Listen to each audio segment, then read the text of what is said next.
All right, there we go. Hey, everybody, it's Randy Pomper with Cummings and Company Realtors, and today I have Jennifer Healy with Churchill Mortgage on with me. Thanks for coming on, Jennifer. Thank you for having me. I appreciate it. I love your curtains. I have something about yellow and orange together. I They're just love they're, it. they're very vibrant. Is this your home office? This is my home office. Gotcha. Cool. Yeah, and I Yeah, me love it. too. Except for some reason, mine gets blurred out with the thing. My room really isn't this blurry normally, unless I don't have my glasses on. I get it. I like it. It looks good. So today I wanted to talk about a lot of myths. I've been talking a lot lately about myths, and I feel like there's so many things that are keeping people from buying a home, and it's just misinformation, or in sometimes old information might Yes. have been correct at one point in time. So today I wanted to jump right into it with some of the like top five myths, maybe not the top five, but five of the top myths that people complain about with lenders, or they use this as an excuse not to even call you. I think So that's a good. I think you hit the nail on the head right there. I think yeah, sometimes there's fear that has them not calling us. yeah, and they're happy to talk with us, and they're like, "Hey, I just want to go see the houses." I'm like, "Yeah, well, we sell them, not show them. I wish Mhm. we got paid to show them. That would be easier." Yeah. But one of the things that people complain about is that pre-approvals take weeks to accomplish, and there's tons and tons of paperwork and stuff like that. And so, because it's such a daunting, overwhelming task, they just never begin. So, how long does it actually take to get a pre-approval rolling?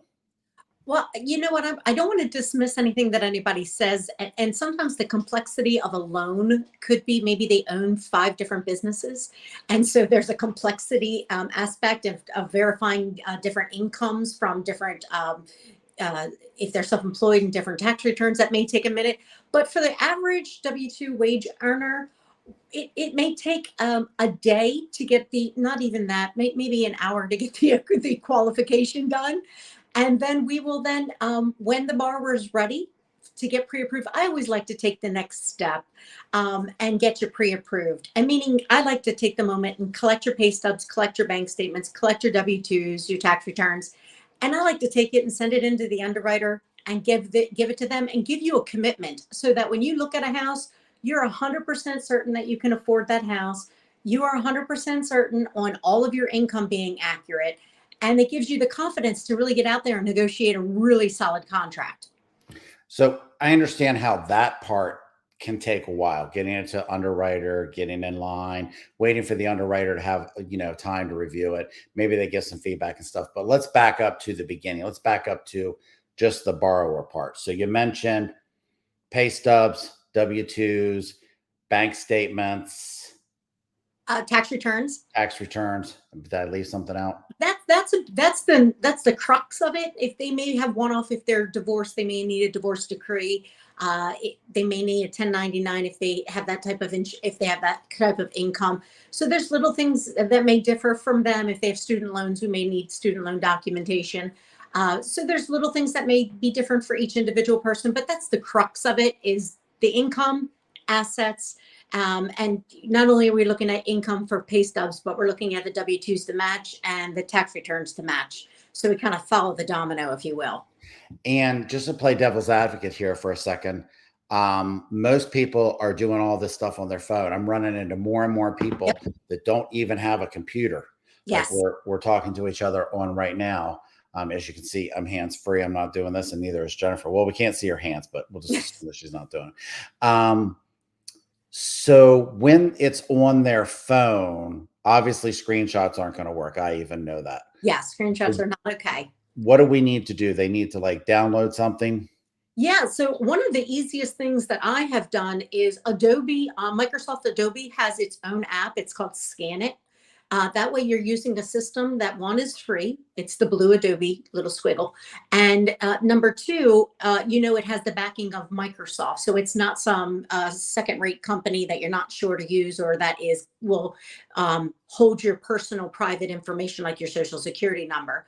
So you can scan it, download it to your phone, and then you can scan any document and even take a photo of it. So if it's tax time and you want to take a photo of your W 2, it turns it into a PDF because a photo pixelates and we can't use those. But if you take a photo and let it and change it to a PDF, then we can use the document. So again, it's a free service that Adobe uses and then we use, and then people can just send us all their documents, either download it to your phone, turn it into a PDF and send it to us, or take a photo of it, turn it into a PDF and send it to us. Is this it? Looking for, oh, it's what you're looking on a computer, I'm looking on my phone, and Yeah. on my phone, Yeah. it's the Adobe is written in blue, not red. Gotcha. So yeah, and you know what? I'm part of the problem right there is that I was looking at it on my. That's the only thing that I say about, but yeah, it just says Adobe and it has the blue squiggle instead of the red squiggle if you're on your phone looking at the App Store. And it is free of charge. It doesn't cost anything. There you go. And see how that Adobe squiggle is in on the far left side is red. It's in blue when it's on your phone. Gotcha. Okay. Let me see. I think the red one is for desktops and the blue one is for phones, but don't quote me on that. Gotcha. Okay. And this is how this is what I tell everybody. Other people have used a document called Scan It, which is not Adobe Scan It, their own version. There you go.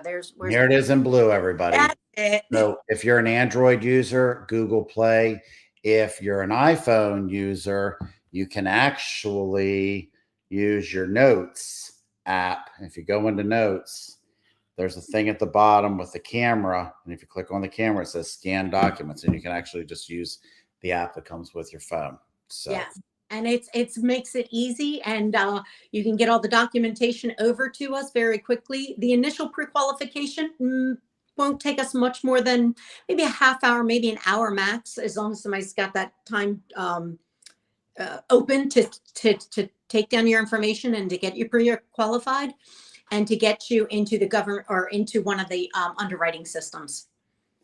Great. That's good to know. Thank you so much for that, because a lot of times people just do not want to get started. It's like me and half of these little projects that are sitting here on my desk. So let's jump into the second one, needing a 700 credit score. I mean, a 700 credit score is good, but what do you actually need?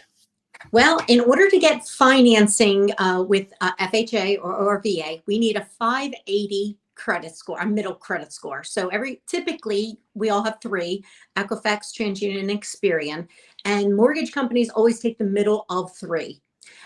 With that being said, we also offer, my company, Churchill Mortgage, offers no credit score loans. So we offer that as a side note. But for the majority of individuals that have credit score, we use the middle score, which again needs to be 580. And just to clarify, she said no credit score, not bad credit score. Correct. There's a significant difference. No credit score. So if you're young and you haven't established it yet, or if you're older and you're just avoiding using credit completely, yep, you have a solution. We can do that as well too. And 580 admittedly isn't that great. And I apologize to the members of our audience with 580 credit scores, but I'm not telling you anything you don't know. Of course. What kind of credit score let's just say, because I know that someone with a 580 credit score also needs their own money and everything. They need their down payment and closing costs. Yes. If I want to get some help with the credit, if I want to get help with down payment, et cetera, closing cost help, what kind of credit score do I need to get help from the state? We are going to need a 640 middle credit score to get help from the state. That's the absolute minimum that they accept. And then if you go up to 680, they allow, so one of the things that people like the state and don't like the state assistance is because they have low thresholds for the amount of debt you're allowed to have. So they'll give you down payment assistance, but they want your debt to be low, which is good and bad. So good because they're giving you the money, but bad because it's hard sometimes to qualify with that, to find a home that you're looking for in this time where homes are appreciating. So if you have a 680, we can take the time to get you qualified, and they allow higher amount of debt, which is wonderful. So what I would suggest to more people, debt. yeah, well, just with the interest rate environment that we're having, Now, More if you're, house is what you're saying. A yeah, better house. Yeah. exactly. Yeah. But what I would suggest in saying is that if you're not quite sure where your credit score is, or maybe you know that it's low, speak with someone like myself that focuses on helping people with their credit. Because if you're coming to me and you're like, I have a 600, it's higher than 580, I can buy something. And I said, yes, you can. Let me show you the pros and cons of going forward with a 600 score. Or do you want us to take a few moments and have your score and see what we need to do to get it up to 640, and then open up this can of worms and what we can help you with here. So, and that's what if you're, I always say, I always use the line, if you were my family member, this is what I would tell you to do. Take the moment, see if the credit can be fixed so that you have more advantages to you than having to buy at 600, because your scores going to be lower, your interest rate's going to be a little bit higher. Yep. And I appreciate that. It's funny because every once in a while I have a client that comes to me where all of the stars have aligned and they have a 613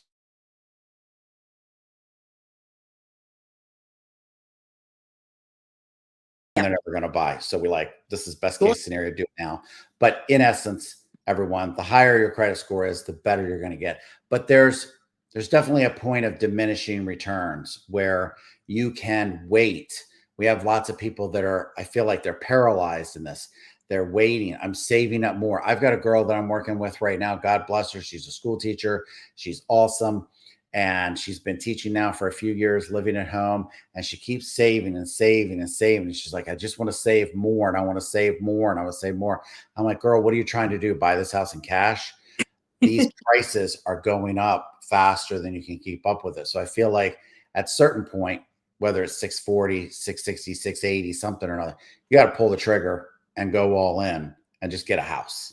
Well, we have to do the math for it. I always say let them do the mathing for you, because if we look at somebody that was trying to buy 2 years ago and is still in that saving mode, and they're saving on a very small scale, that is something that has to be looked at, because the homes that have appreciated in the last 2 years and what that home price payment would have been, the price as well as the payment 2 years ago as compared to today, that needs to be looked at and addressed, because it's going to get, that same scenario is going to get much worse. So we're being told now, because as we're in this environment in 2024 in May, and we're still waiting for 3 interest rate decreases, when those happen, our values are going to increase.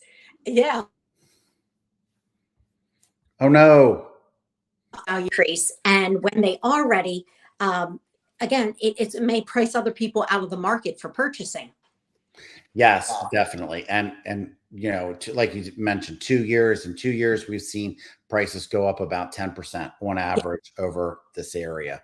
So if you were looking at a $400,000 home 2 years ago, now you're looking at a $440,000 home for the same exact home. So yeah, Big don't difference. wait forever. So let's jump into the third one. Renting is cheaper than buying. Oh my goodness.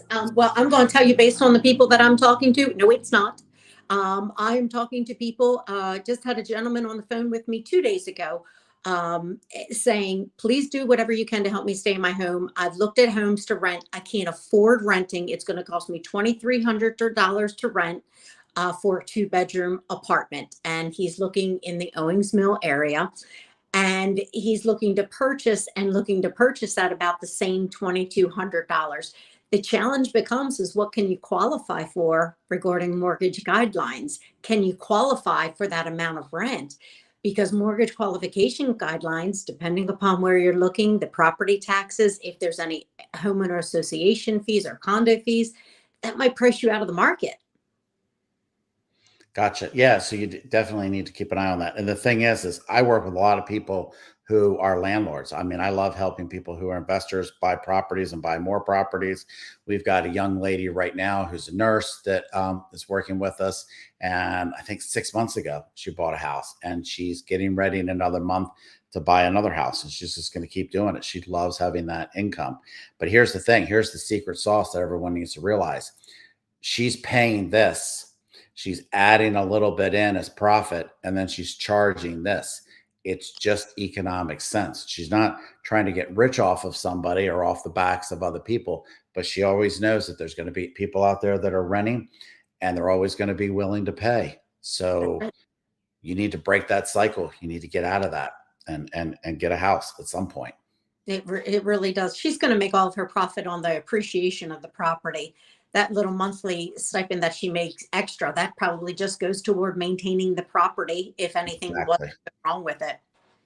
Yep. And it's just like a for sure, 5%. It's like a CD or something that you're getting 5% on, which I think you actually can get 5% on CDs nowadays, but that's only because the interest rates are crazy high. Yes. Yeah. So a lot of times people will get under contract, we'll go do the inspection in a couple of days, and then they turn to me and they say, "Hey, when are we closing now?"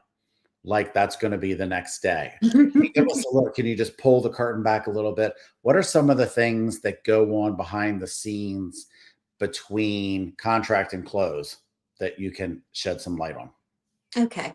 Well, there's different ways to go. Again, if we get you pre-approved and get you that mortgage commitment in advance, a lot of this time frame shortens. So it's really much easier to have your 2-week closing and close in 10 business days.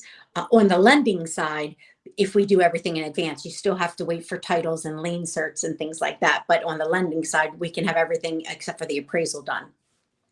But what we do is after you take the application, the government actually requires that we wait 3 business days to order your appraisal. So we take the application, we send you the link, you pay for the appraisal. 3 business days comes, you have to give a person an opportunity to change their mind. We order the appraisal, and the appraiser contacts the listing agent to go out into the property. And then that gets done. While that's getting done, we're making sure that our pay stubs are most current. Because if we've had a pre-approval and you've been in our system for 2 months or so, we want to get the most current pay stubs, most current taxes if it's around that tax time. Make sure you're still employed, et cetera. Yes. Yes, making sure you're still employed at the same information that you gave us when you got approved. We've had people, teachers that have moved from Baltimore County Public Schools to Hartford County Public Schools said, "Oh, I didn't know it would be a change. I'm still employed." What a different dollar amount and at a different company. But yes, so we have to just do our work. So our job is to verify every piece of information that a borrower gives us. Our job is to verify that it's accurate. So if it is a pay stub, if it's a W-2, if it's a bank statement, if you're paying child support, if you're receiving child support, if it's Social Security income, our job is to verify every bit of it. Because of course, mortgage is always worried about fraud and making sure that the lender gets paid back. So we're verifying every bit of it. We're reaching out to your employer, asking them sometimes to fill out it. Some employers do it online and it's real easy for us. Some employers, they don't do it online. And we have to actually request them to complete the employment history. Some employers do it over the phone, some refuse, and big companies like hospitals and universities, they make you write into them and they complete it and get back. That could take a week or 2. Every company's a little bit different. So we're going through our. So some of them actually physically make you put something in the mail and send it off to them? Yes, some do. Everybody's a little bit different. So that's why we like to get as much done in advance as we can so that we don't want this headache spilling over into the borrower while they're getting their inspections done, while they're starting to pack their homes, while they're getting movers, while they're switching BG&E and cable companies and getting all that done. And then, oh, by the way, they're still working for a living and taking care of their family. So we're trying to eliminate as much as that process as we can and get it done in advance so that this is not adding to all of the stress of a normal day for everybody. And then you gather all of that information, that Yep. stack of papers, et cetera, and then you turn it into we call them an underwriter. It's a decision maker on the loan. They are a step above us. So our licenses for this is to have one-on-one contact with the borrower, and then there's an underwriter that verifies everything that they're looking at, checks it against all the guidelines, and makes sure it meets all the guidelines, and makes all the bank's guidelines, and then we'll issue something called a mortgage commitment to us. We send it out to the borrower and the borrower's agent, so everybody's on the same page. And then we keep one in lines of communication. I like to contact all parties every Tuesday and just give them an update on what's going on, the most current update that I have, how the loan's looking, what questions they have, if there's a challenge with title, if title work has come in, if there's an appraisal delay, if the appraisal looks good. I just like to communicate once every Tuesday to all parties involved. Gotcha. And you kind of touched on something. It sounds like there's a lot of verification, a lot of cross-checking, making sure things are correct and stuff like that. That leads us right into our fifth one. So I'm just going to jump right into it. So how are you guys making sure that the information that they presented is real and truthful? Because a lot of times people, they will snow us completely. They'll be like, oh, I don't own a home, or I don't have any mortgage payments, or I've never been married, or whatever they're going to lie to us about. And we don't really, as real estate agents, we don't really have any way other than public records to verify any of that. So how are you guys seeing that maybe they've missed payments or they have collections or any of that fun stuff? So when we pull the credit report, they have a we pull a credit report, but it's good for 90 days. So if we pull it on one day, it's still active up until that 90th day. And then that's when we have to reinsert it. And on your mortgage commitment that we give you, it has the date of when your credit report expires and when it's good until, so that all parties know. With that being said, if somebody acquires new debt in the middle of the transaction, which has happened, we've had people that I had to buy furniture, or I had to buy appliances. The house didn't have a fridge. Need a new car. Don't forget that. That happens too. So we re-pull a soft pull, which doesn't affect your score, but within 10 days of settlement, to ensure that there's no new credit that has acquired. Because when we qualify you, it's based off your income and the debt that's on your credit report. And on the application, we say, confirming you're disclosing all your debts. And if you don't disclose all your debts, the information we give, just like anything, you give bad information, you get bad information back, or inaccurate information back. So we can only be held accountable for what we know about. And if new information comes up, then we have to make that change. Sometimes people don't tell us that they have a mortgage. And I know a lot of you are like, how do you not know? Timeshares are mortgages. And people don't think about that. So they'll think, oh, I don't have a mortgage, but you have a timeshare. So unfortunately, you do have a mortgage. So little things like that will change, and that'll change everybody's qualifications. If they have a collection, that typically does show up when we pull a credit report, but judgments don't anymore. Maybe about 10, 15 years ago, the government took the judgment report off of our side on the front side. So we don't see it. But when underwriting pulls it, when the underwriter gets it, the decision maker on the loan, they pull judgment reports.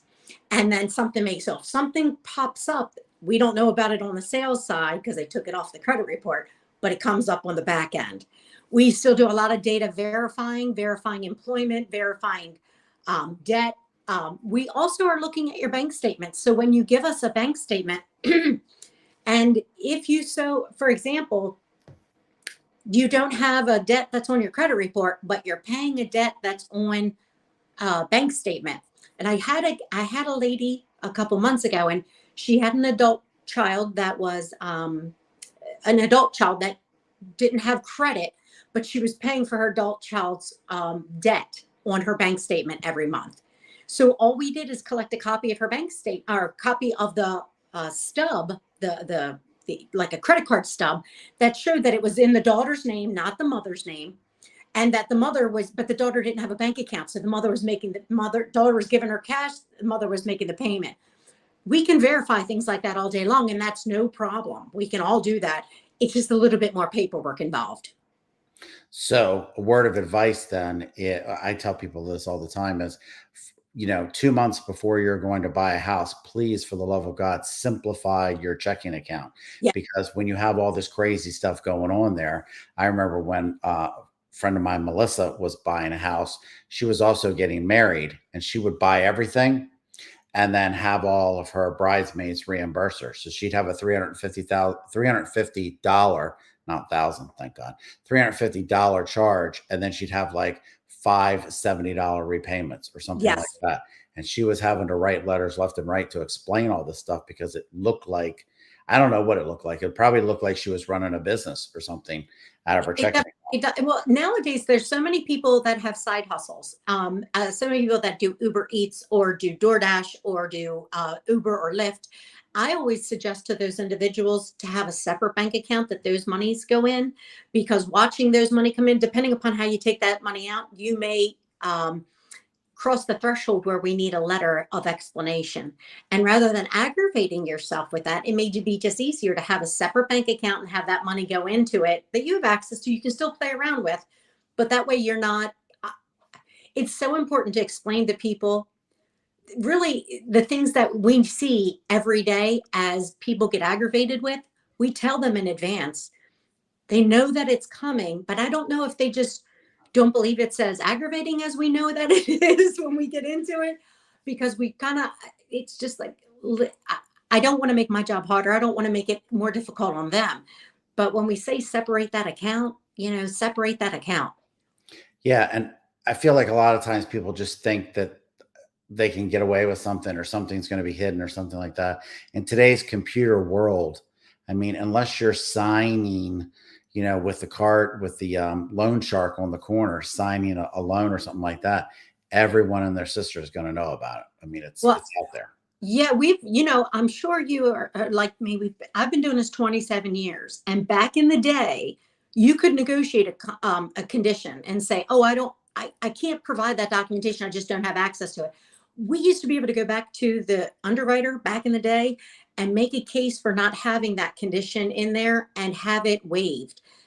Back in the day, things like that could happen. After the bubble of 2008, 2010, that's not happening like the way it used to happen. So if it happens, it's on an exception basis, but don't expect for it to occur and don't expect for it to occur consistently. Gotcha. All right. So one final question. I'm just going to throw you off guard here. I'm going to switch gears completely. So I listen to economists all the time, and I'm just curious because we probably listen to some of the same ones and we listen to different ones. And I'm sure with a company as big as yours that you guys have your own in-house economists that are predicting things and letting you guys know things. So what direction are we heading with interest rates, do you think? Well, we just saw when the inflation numbers came out, I believe it was yesterday or was it Tuesday? They just came out earlier this week. Yeah. And they were much better than anticipated. So we have our rates are in the right direction this week, which is really exciting. If that continues to occur, we're going to keep on getting rates that are going to come down, which is fabulous. We're per the Fed Reserve, if we do believe them, we're supposed to get 3 rate drops in 2024, which is huge, as well as we also have an election coming up, which always plays a part into our. I hadn't heard. Now that could go one way or the other. I mean, you just don't know if somebody's going to rally to keep themselves in the spot and maybe rally and drop the rates because of that, or is somebody else going to? Then again, if some craziness happens and war breaks out somewhere, that could have an effect on our rates. But right now, if war breaks out, yeah, if another. But right now, it's doing so well in the last, I think, 24, 48 hours. It's really actually exciting for us. Yeah, because this was explained to me by somebody else, and I got to start cutting it short because I know at some point people are going to be like, 30 minutes, Randy. Can you guys shut up already? But typically you guys raise and lower rates in anticipation of what happened, right? We're in front of the market. So if, for example, the Fed in November, let's say Thanksgiving treat, they lower rates a quarter of a point, chances are you're probably already there, right? We've probably had the rate for at least a week or two. Gotcha. Yeah, we're usually in front of the market by about a week or two, which is, it's always so challenging. So because when people call us, I hear rates went down. It's actually, they went down a week or two ago, but it's just getting to the media, which is then getting to the homeowner. Right. Gotcha. Okay. Well, great. Well, thank you for helping us dispel some of these myths. And the moral of this story is call Jennifer, talk to her, figure out what it is that you can do, what you can't do. She's super nice, easygoing. And like she says, she's going to get it done for you in 10 minutes. Just kidding. Anywhere from 1 hour to a day, depending upon how fast you get the paperwork to her. That's true. That's true. We want to boogie it on as quickly as you can. Yep. Yeah, because we all get paid when you buy a house. I mean, we're all in it together. So That's right. nobody's trying to tell you no. Nobody's standing in your way. Definitely So not. let's make this happen. That's it. That's it. And when you have a problem, and if you have a concern or anything unique situation, talk to the loan officer. Let them know what the unique situation is and ask them how best to get around that situation if it can be gotten around, so that you're getting in front of it from the very beginning. Yes, I You want to don't echo want that. coming in and Let them blowing up. know right from the very beginning, because the problems can be solved. All problems can be solved if you know that they exist. Exactly. Yep. Well, thanks again, Jennifer. I will see you around the bend, and have a great night. Hey, thanks so much for having me. Bye. See you soon. Bye.